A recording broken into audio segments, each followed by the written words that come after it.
उन्नाव में विश्व शांति सेवा समिति के तत्वाधान में प्रसिद्ध कथावाचक ठाकुर देवकी नंदन द्वारा शुक्रवार को प्रियकांत जू मंदिर निर्माण के लिए भूमि पूजन किया गया।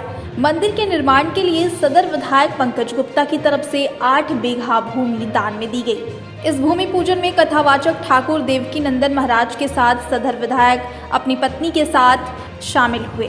आपको बता दें कि वृंदावन के बाद उन्नाव में भव्य और दिव्य श्री बांके बिहारी जी का मंदिर बनेगा।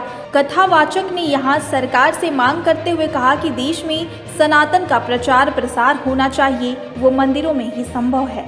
इसके लिए सरकार को सनातन बोर्ड गठित करना चाहिए, जिससे मानवता बचेगी और मानवता बचने से ही पूरा विश्व बचेगा। वहीं वक्फ बोर्ड पर किए सवाल पर उन्होंने कहा कि मैं किसी दूसरे बोर्ड के विषय में बात नहीं करूंगा, मुझे नहीं पता है कि वह क्या करते हैं। आगे उन्होंने कहा कि मैं सनातन बोर्ड भारत में बनाने की बात कह रहा हूं, पाकिस्तान में नहीं। वक्फ बोर्ड पाकिस्तान में होना चाहिए। इस दौरान प्रसिद्ध कथावाचक ठाकुर देवकी नंदन महाराज ने श्रद्धा हत्याकांड पर मीडिया के सवाल पर कहा कि आफ्ताब जैसे लोग सनातनी बेटियों का विनाश करना चाहते हैं। उनकी यही मंशा है कि ऐसे व्यक्ति को ऐसी सजा मिले जो अपराधियों में एक उदाहरण बने।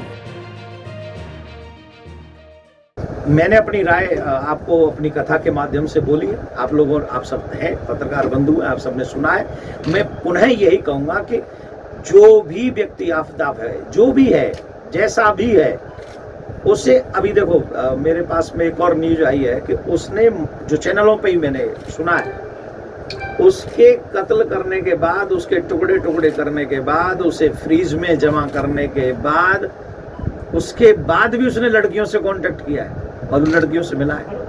ये जो मुझे न्यूज चैनलों से सुनने को मिला है। आप सोचिए उसका उद्देश्य क्या है, आप सोचिए उसका मकसद क्या है, वो चाहता क्या है कि भारत में जो सनातनी बेटी हैं उनका जो है जितना भी विनाश हो सकता है वो हम करेंगे। तो ये चीज पे हमें पूरा फोकस करना चाहिए और मैं यही कहूँगा कि ऐसे व्यक्ति को ऐसी सजा मिले जो एक एग्जाम्पल हमारे पूरे देश में साबित हो सके कि उसके बाद कोई ऐसी घटना न कर सके।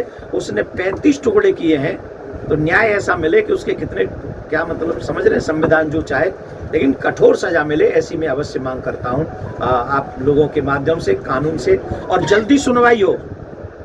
एक और बात है, इस केस की डे बाय डे सुनवाई करके इसे जेल में रखने की बजाय, इसे खाना खिलाने की बजाय, इसकी मेहमानी करने की बजाय तुरंत सीधा उसका रिजल्ट होना चाहिए, जिससे ये पता लगे कि हम मर्डर करेंगे तो हमें भी इसका दुष्परिणाम झेलना पड़ेगा, हम किसी के टुकड़े करेंगे तो हमें भी इसका दुष्परिणाम झेलना पड़ेगा। समाज में जब तक कानून का भय नहीं होगा तब तक ऐसे ही अत्याचार, दुराचार, पापाचार, भ्रष्टाचार, व्यभिचार होते रहेंगे।